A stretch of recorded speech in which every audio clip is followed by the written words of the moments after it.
श्री कृष्ण का जीवन संपूर्ण मानव जीवन का आदर्श है और हम उनके मार्गदर्शन से अपनी जिंदगी को बेहतर बना सकते हैं। कैसे? श्री कृष्ण के जीवन से प्रेरणा लेकर हम डर, चिंता, डिप्रेशन और एंजाइटी से कैसे छुटकारा पा सकते हैं। महाभारत के युद्ध के समय अर्जुन भी ठीक इन्हीं भावनाओं से जूझ रहे थे, डर, तनाव और मानसिक असंतुलन। तभी श्री कृष्ण ने अर्जुन के सारथी बनने का निश्चय किया और उसी रणभूमि में उन्होंने गीता का उपदेश दिया। भगवद गीता में कही गई बातें आज भी हमें जीवन के अंधेरों से बाहर निकलने की शक्ति देती है। लेकिन उससे पहले यह समझना जरूरी है कि आज की दुनिया, खासकर युवाओं की स्थिति कैसी है। हाल ही में संयुक्त राष्ट्र की संस्था ILO, इंटरनेशनल लेबर ऑर्गेनाइजेशन, ने एक वैश्विक सर्वे किया। इसमें 112 देशों के 12,000 से अधिक युवाओं को शामिल किया गया, जिनकी उम्र 18 वर्ष से ऊपर थी। इस सर्वे में सामने आया कि करीब 40% युवा किसी न किसी प्रकार की चिंता या डिप्रेशन के शिकार हैं या हो सकते हैं। 17% युवा नियमित दवाइयों का सेवन कर रहे हैं। 38% युवा अपने भविष्य को लेकर पूर्णतः आशान्वित नहीं हैं और 13% युवा तो हालात बयां करने की स्थिति में भी नहीं है। इसका मतलब साफ है, आज की दुनिया में युवाओं के मन में गहरी बेचैनी, असमंजस और मानसिक अवसाद है। यह परिस्थिति हमें सीधे अर्जुन की याद दिलाती है। महाभारत के युद्ध में अर्जुन के मन में भी यही उलझन थी। गीता के पहले अध्याय का नाम ही रखा गया अर्जुन विषाद योग, यानी अर्जुन की मानसिक पीड़ा, तनाव और डिप्रेशन की स्थिति। अर्जुन श्री कृष्ण से कहते हैं, हे केशव, मेरा मन व्याकुल हो रहा है, शरीर कांप रहा है, धनुष हाथ से छूट रहा है, त्वचा जल रही है, खड़ा भी नहीं हो पा रहा, सिर घूम रहा है। आप देखिए, आज से हजारों वर्ष पहले अर्जुन जैसे वीर योद्धा को भी जब डिप्रेशन हुआ तो उनके शरीर की प्रतिक्रियाएं वैसी ही थीं जैसी आज एंजाइटी से जूझ रहे लोगों में दिखती हैं। यानी समय बदला है, लेकिन चिंता और अवसाद पर शरीर मन की प्रतिक्रिया आज भी वैसी ही है। आज भी लाखों अर्जुनों की तरह हम सब भी अपने जीवन में किसी श्री कृष्ण की तलाश कर रहे हैं। ऐसे श्री कृष्ण जो हमारे सारथी बन सकें और हमें अंधकार से प्रकाश की ओर ले जा सकें। तो आइए अब समझते हैं श्री कृष्ण के 3 महत्वपूर्ण जीवन सिद्धांत जो हमें चिंता और डिप्रेशन से बाहर निकलने में मदद कर सकते हैं। 1. डिटैचमेंट, विरक्ति। श्री कृष्ण कहते हैं, तुम वह नहीं हो जो तुम्हारी भावनाएं कहती हैं, तुम वह हो जो उन भावनाओं को देख सकता है। यानी हमें अपनी भावनाओं से एक दूरी बनाकर देखना चाहिए, तभी हम शांत चित्त से निर्णय ले पाएंगे। 2. ऊर्जा का संरक्षण। वे कहते हैं, अपनी ऊर्जा को व्यर्थ के कार्यों, शिकायतों और चिंता में न गंवाओ। हर बात पर घबराने की बजाय अपनी शक्ति को सार्थक कार्यों में लगाओ। आज की पीढ़ी छोटे छोटे डिजिटल पलों जैसे नोटिफिकेशन, लाइक्स में ही थक जाती है। इसलिए ऊर्जा को बचाना सीखिए और उसे सृजनात्मकता में लगाइए। 3. ईश्वरीय सत्ता में विश्वास। श्री कृष्ण कहते हैं, जब परिस्थितियां तुम्हारे नियंत्रण में न हो तो केवल अपने कर्म पर टिके रहो और ईश्वर पर भरोसा रखो। अगर आपको भविष्य अंधकारमय लगता है तो अपनी आस्था को बनाए रखिए, क्योंकि धीरे धीरे वही विश्वास आपको उज्जवल दिशा में ले जाएगा। श्री कृष्ण ने जो मार्ग अर्जुन को हजारों साल पहले दिखाया, वही आज भी उतना ही प्रभावशाली है। अगर आप श्री कृष्ण को समझ गए तो आपको न हताशा डिगा पाएगी, न निराशा रोक पाएगी। आज के कलयुग में हम श्री कृष्ण से क्या सीख सकते हैं? क्योंकि श्री कृष्ण के जीवन में प्रेम भी है, त्याग भी है, समर्पण भी है, शक्ति भी है और गहरी सकारात्मकता भी। साथ ही साथ बुद्धिमत्ता, नीति कुशलता और यथासमय युद्ध नीति भी है। ये सब आज के जीवन में अत्यंत आवश्यक गुण हैं। श्री कृष्ण को आप 5 गुणों से जान सकते हैं। 1. सामर्थ्य होते हुए भी सहनशीलता। यदि आप सक्षम होते हुए भी क्षमा कर सकते हैं तो आप श्री कृष्ण हैं। 2. वैभव में भी विनम्रता। यदि द्वारका जैसे वैभव के बाद भी आप सुदामा जैसे मित्र को गले लगा सकते हैं तो आप श्री कृष्ण हैं। 3. पराक्रम के साथ मधुरता। यदि सुदर्शन चक्र जैसे शस्त्र धारण करते हुए भी हाथ में बांसुरी थामे रहते हैं तो आप श्री कृष्ण हैं।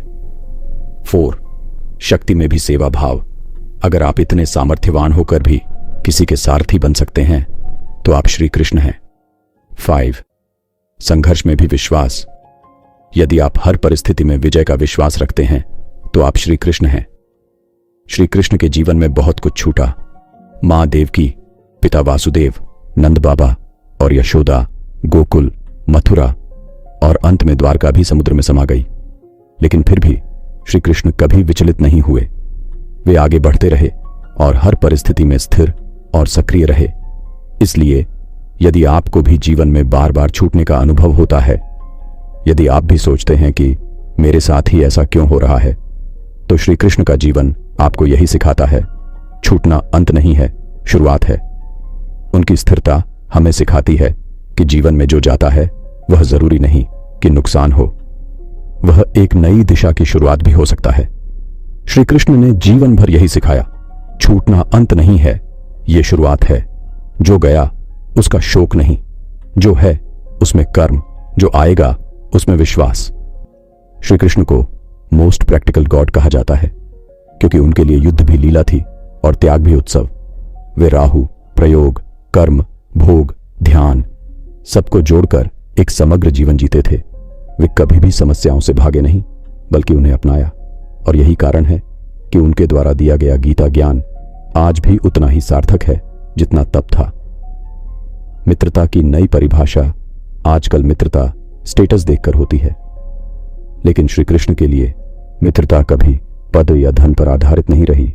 सुदामा को उन्होंने सिर्फ सम्मान ही नहीं दिया बल्कि यह दिखाया कि सच्ची मित्रता में कोई भेदभाव नहीं होता। मातृत्व का आदर श्री कृष्ण के 2 माताएं थीं, एक जन्म देने वाली देवकी और एक पालन करने वाली यशोदा। उन्होंने दोनों को समान भाव से आदर दिया।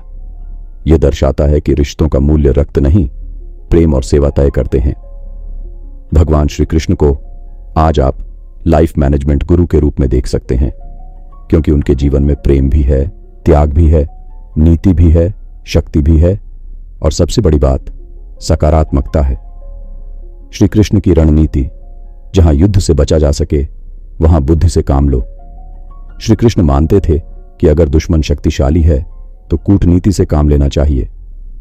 उन्होंने कालवन को मुचकुंद से हरवाया, जरासंध को भीम से मरवाया, यानी बिना युद्ध किए दिमाग और नीति से शत्रु का अंत किया। श्री कृष्ण कहते हैं, युद्ध में संख्या नहीं, साहस और समय पर सही निर्णय लेना अधिक मायने रखता है। महाभारत में पांडव 5 थे, कौरव 100, लेकिन फिर भी पांडव जीते क्योंकि उनके साथ श्री कृष्ण की नीति और मार्गदर्शन था। जब अर्जुन युद्ध भूमि में हिम्मत हारने लगे तब श्री कृष्ण ने उन्हें गीता का उपदेश दिया। अपकीर्ति मृत्यु से भी अधिक कष्टकारी होती है, इसीलिए उन्होंने कहा, युद्ध लड़ो क्योंकि यह धर्म का युद्ध है। लेकिन श्री कृष्ण स्वयं रणभूमि को भी त्यागते हैं। जब बार बार मथुरा पर आक्रमण हुआ तो श्री कृष्ण ने युद्ध करने के बजाय मथुरा छोड़कर द्वारका बसाई। उन्होंने रणभूमि छोड़ दी, इसलिए उन्हें रणछोड़ कहा गया। लेकिन यह पलायन नहीं बल्कि बुद्धिमत्ता थी। उन्होंने वही युद्ध लड़ा जो जरूरी था और वही छोड़ा जो ऊर्जा नष्ट कर रहा था। इसलिए जीवन में जब कोई संघर्ष किसी समाधान तक न पहुंचे तब उस संघर्ष से हट जाना बुद्धिमानी है, और जो युद्ध आपके विकास में सहायक हो वही लड़ना चाहिए। उन्होंने बताया, हर युद्ध लड़ना जरूरी नहीं, असली युद्ध है अपने लोगों की भलाई के लिए सही निर्णय लेना। उन्होंने यह बदनामी भी स्वीकार की क्योंकि उन्हें समाज का भविष्य बचाना था। यही सिखाता है श्री कृष्ण का जीवन। हर युद्ध लड़ना जरूरी नहीं होता, देखो कि युद्ध का परिणाम क्या होगा। श्री कृष्ण कहते हैं, जब कोई व्यक्ति दूसरे के सुख दुख से ऐसे जुड़ जाए जैसे वह स्वयं का हो, तभी वह सच्चा प्रेम है। प्रेम कोई दावा नहीं करता, वह तो निस्वार्थ समर्पण है। सत्य कभी खुद को साबित नहीं करता, लेकिन झूठ हमेशा कहता है कि मैं ही सत्य हूं। इसलिए जो लोग बार बार खुद को सही साबित करने में लगे रहते हैं, उन्हें पहचानिए, क्योंकि शायद वे गलत ही होते हैं। श्री कृष्ण कहते हैं, जो अपने सुख के लिए दूसरों को हानि पहुंचाता है वह मनुष्य नहीं कहलाता, मनुष्य वही है जो अपने स्वार्थ का त्याग कर दूसरों की भलाई सोचे। धर्म केवल कर्म से उत्पन्न होता है, बिना कर्म के कोई धर्म नहीं। और अगर आप सोचते हैं कि कर्म किए बिना सब मिलेगा तो आप भटक चुके हैं। श्री कृष्ण कहते हैं, इंसान की सबसे बड़ी संपत्ति उसके रिश्ते होते हैं। जिसके पास रिश्तों की अमानत नहीं है वह संसार में सबसे गरीब है। श्री कृष्ण कहते हैं, भोजन करते समय पूरा ध्यान भोजन पर होना चाहिए, क्योंकि भोजन केवल शरीर के लिए नहीं, आत्मा के लिए भी होता है। और जीवन में भोजन, शयन और व्यायाम का संतुलन होना चाहिए। भगवान श्री कृष्ण का जीवन अपने आप में एक यूजर मैनुअल की तरह है। जैसे आप कोई नया मोबाइल फोन, गाड़ी या टीवी खरीदते हैं तो उसके साथ एक मैनुअल मिलता है जिसमें लिखा होता है कि उससे कैसे इस्तेमाल करना है, उसमें कौन कौन से फीचर्स हैं और अगर कोई दिक्कत आए तो उसका समाधान क्या है। ठीक वैसे ही अगर आप श्री कृष्ण के जीवन को ध्यान से देखेंगे तो पाएंगे कि वह भी हमारे जीवन का यूजर मैनुअल है। श्री कृष्ण का जीवन हमें सिखाता है कि जब जीवन में संघर्ष आए, जब परिस्थितियां विपरीत हो जाएं, तब भी सकारात्मकता, साहस और मुस्कान बनाए रखनी चाहिए। श्री कृष्ण के जीवन में सब कुछ उनसे छूट गया। माता पिता, नंद बाबा, यशोदा, राधा, मथुरा और अंत में द्वारका, लेकिन नहीं छूटी तो उनकी मुस्कान और सकारात्मकता। श्री कृष्ण अकेले ऐसे देवता हैं जिनका जन्म रोते हुए नहीं बल्कि मुस्कुराते हुए हुआ था। उनका जीवन युद्धों, चुनौतियों और दुखों से भरा था, लेकिन वे कभी विचलित नहीं हुए। यह हमें सिखाता है कि जीवन चाहे जितना कठिन क्यों ना हो, अगर सोच सकारात्मक हो तो मुस्कुराया जा सकता है। सत्य, प्रेम, नीति, त्याग और संतुलन, यही है श्री कृष्ण का सार। आज के इस कलयुग में जब रावण बाहर नहीं, हमारे भीतर है, तो हमें श्री कृष्ण की बातों को केवल सुनना नहीं, जीना भी चाहिए। श्री कृष्ण के जीवन से हम 8 अमूल्य सीखें ले सकते हैं। 1. कर्म पर ध्यान दो, फल की चिंता मत करो, लक्ष्य तक की यात्रा का आनंद लो, मंजिल की सोच में खो मत जाओ। 2. हर घटना के पीछे कोई कारण होता है, चाहे वो अच्छा हो या बुरा, उसका मकसद होता है। हर अनुभव एक सीढ़ी है। 3. भविष्य जानकर भी वर्तमान में जीना। श्री कृष्ण को सब झांत था, फिर भी वो हर निर्णय वर्तमान को देख कर लेते थे। 4. क्रोध, लोभ और अहंकार नरक के द्वार, इन तीनों का त्याग करके ही शांति पाई जा सकती है। 5. त्याग के बिना कुछ भी संभव नहीं। आराम, समय और सुरक्षा के भाव का त्याग करना ही जीवन में प्रगति लाता है। 6. विनम्रता ही असली सफलता है। श्री कृष्ण सब कुछ होते हुए भी विनम्र रहे। 7. कोई भी काम छोटा नहीं होता। श्री कृष्ण अर्जुन के सारथी बने, यह सिखाता है कि सेवा ही श्रेष्ठता है। 8.